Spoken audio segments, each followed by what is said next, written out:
Alright guys, Supreme Kami here. So with the introduction of the Extreme Gundam Alteration, I kind of went ahead and do a little bit of a testing, kind of see what kind of similar damage we can get with similar backpart EXQ compared to the Extreme Gundam. So there are going to be 5 different ones that I want to be introducing today, and then this is going to be the starting point of me slowly getting into explaining how the arena works, especially the 1v1, because there are multiple layers of things that I do want to cover separately.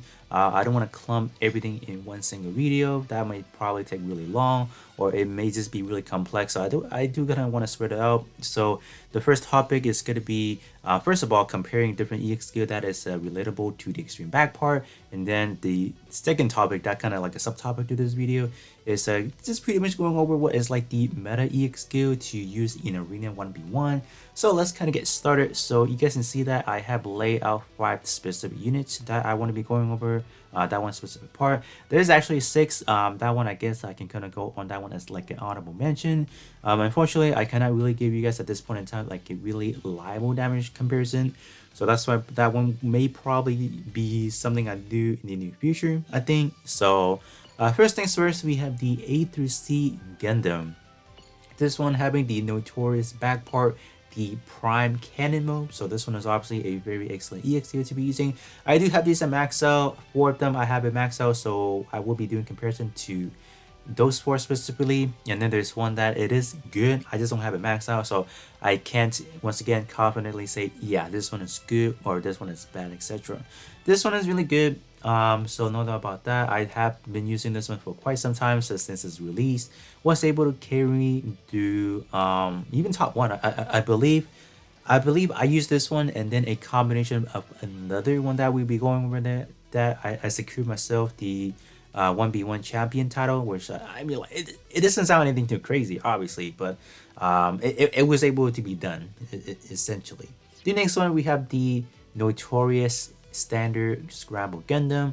This one having the Rampage of one of the most powerful standard beam type EXQ to be produced, I want to say. I don't think anything can top this one, if I correctly, especially the same caliber as this one specifically. So this one was good. Like if this one ever just gets an alteration, I mean, like, I think this one will be busted. But in terms of actual practice in arena, it may be say otherwise, but still very good indeed. Extreme Gundam, you guys do already know this one has like a truck. I have personally used it in this week's arena, and I was able to get the highest possible battery assessment score. So this one is good. You know, under the right build, under the right situation, right enemy, you are able to produce very good score out of this one. And then last but not least, we have the Crossbone Gundam XYO. I don't have the complete set, so I'm just gonna be showing you guys 3 of the pieces. But it's gonna be the Skull Cell S Cannon. So I was like, what is the name? I forgot. I kind of forgot a little bit right there. But this one, on the other hand, this one is consistently used. I think this one is something that I personally have used once I max it out, because this one is just a little bit better overall. It's a little more consistent, but the only downside I have for this EXQ is that you're not able to see the full damage marker that you're doing. So from time to time, you're just kind of guessing like, oh, how many millions of damage was I pumping out? You just don't know. You just kind of have to guess in a way, or just kind of have to see like, oh, did I hit the first digit? That kind of gauges how far you're hitting. But this one is highly recommended in my opinion. And then last but not least, we have the Raphael Gundam. So this one, the back part is going to be the one that we are looking at, the GM Big Cannon. Unfortunately, I do not have this one at max out, so I cannot really say give or take, good or bad. But from the reception from different players have using it, this one is good. This one is the same, somewhat reliable. I have not tested out, so I can't really give you guys like a full on confirmation. But that is that. So 5 EXQ, and then as far as the honorable mention, we have the Somo Go. So just gonna quickly bring that out real quick.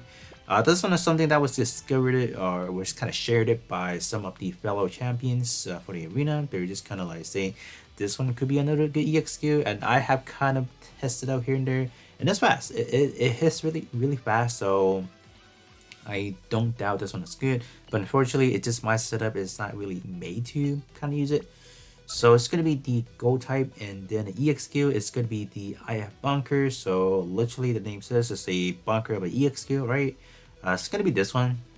This one miraculously hits like a truck. It's gonna be like this, no buff. So this one, that's why I can't really use it, because my build centers around having buff traits. So this one would be at a very disadvantage right off the bat. So that is gonna be the 6 EXQ. That is pretty good. And let's kind of actually test it out and see what's going on. So let me kind of show you guys what I'm gonna be testing upon.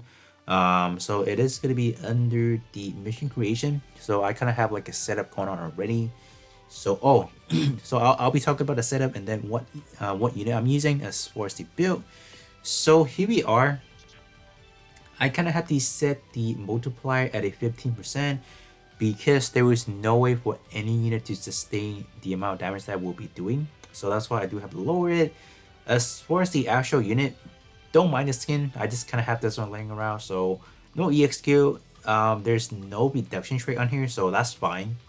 As far as the overall build, I went ahead and pumped it up to using active war tag gear or active war tags. That will allow me to have high armor, so 106k. So that's why we should be able to kind of semi-tank it. And then as for the overall build, let's kind of run it and then not really test run it, but I'm gonna show you guys the build. So here's the build, P attribute, because the kind of like the dummy that I have to set is the tech attribute. So we do want to be doing type advantage, so it doesn't really matter. Tray as follow, so you guys can just kind of pause and kind of take a look at what we're looking at.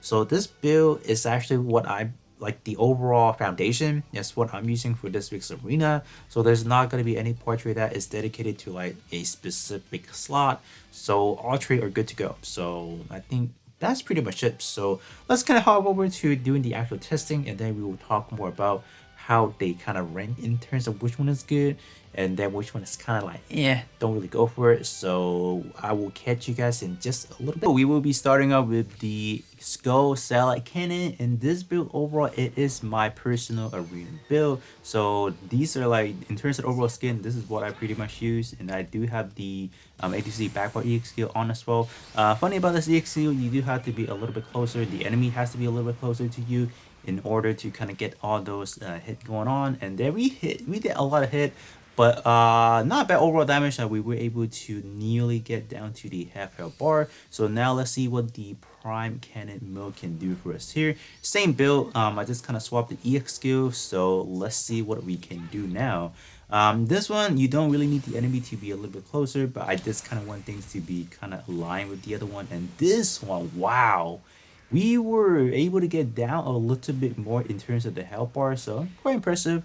And then up next, we have the extreme Gundam's back part. So this is on a different skin. This one, I like to call it the effects, extreme effects build, right? Look at, like, once we activate this, bam, look at those effects going on. Nice. And what is so this one, on the other hand, actually did a little bit less than the skull satellite cannon. Interesting. And then last but not least, on the roster, we have ourselves the Scramble Gundam. Gonna be using the Rampage and see what this one do. This one has not received an alteration, and we just want to see how it's hitting so far. Wow. Hey, this one is hitting as hard as the ATC Prime Cannon. Impressive. Alright, so after running that quick test for you guys in a controlled environment, I'll definitely have to say the Prime Cannon obviously does kind of come up on top next to the Rampage, but the downsides of this EX skill, and if we look at the Rampage, where's the Rampage at? Should be right here. Yeah. So these two EX can unfortunately suffer from a loss in 1 second in arena. So these may be good EX skill, but in terms of actual practicality, they are just not gonna be good. So you guys can see that in the test environment, we were able to dash out a lot of damage marker, but in reality, this one you will only see 4 damage markers, so 2 per set, because 2 cannons obviously. So it's still good. This one will not secure you the highest battle assessment points being the 1.269. Unfortunately, this one will only give you 68 at best. This one, same thing as well. This one just takes a little bit longer, and this one, it is a little bit harder to kind of set up depending on how the enemy is structured it, how your unit is kind of structured it, whether or not you want to be an SD size, so a little bit shorter, a little bit taller, 1 to 100. this will affect how many marker you're able to hit. So this one, in terms of Rampage, it is popping out 3 shots per every tick.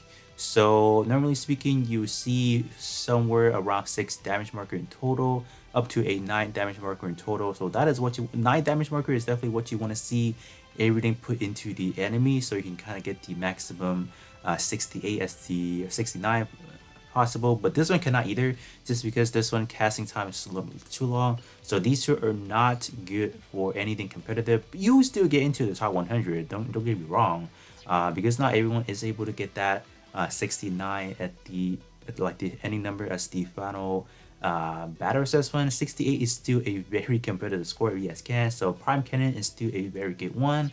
So going over to this one, the cross one, this one is the best of the best. This one, day one, you can secure a 69 because the armor is just really low. So this one is the one you want to use.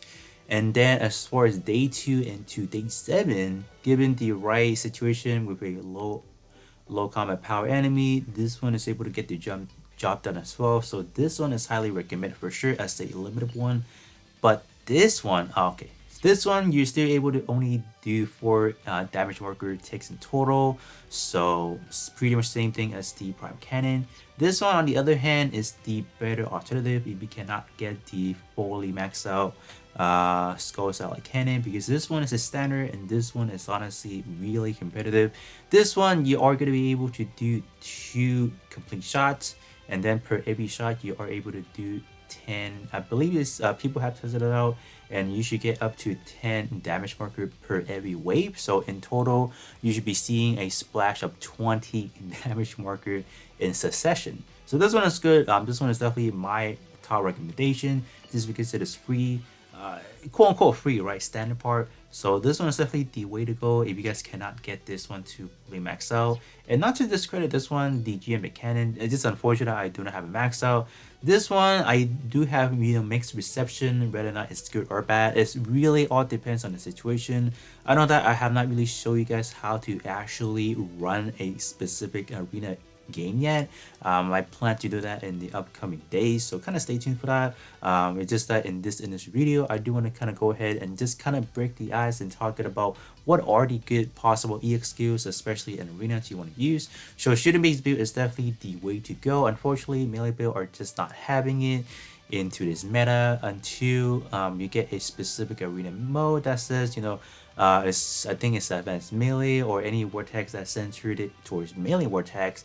Then it's kind of like a green light to use melee build. But other than that, shooting based build is the way to go. And this one, the Go Somo, is definitely something you guys can kind of look into as well, just for a quick test on your end to see how it's doing. But this one, the Extreme Gundam, is definitely going to be the way to go from now on. Pretty much, if you have the right setup, the right enemy, and etc. But other than that, that's gonna be pretty much it for me. Just gonna be wrapping things up. So hopefully you guys do enjoy the comparison. I know that I cannot really get to exact pinpoint of, you know, how much we're doing, but the best I can do for you guys at the moment is just kind of compare the health bar, so you guys can get a visual of how much marker or how much damage markers they're doing in total.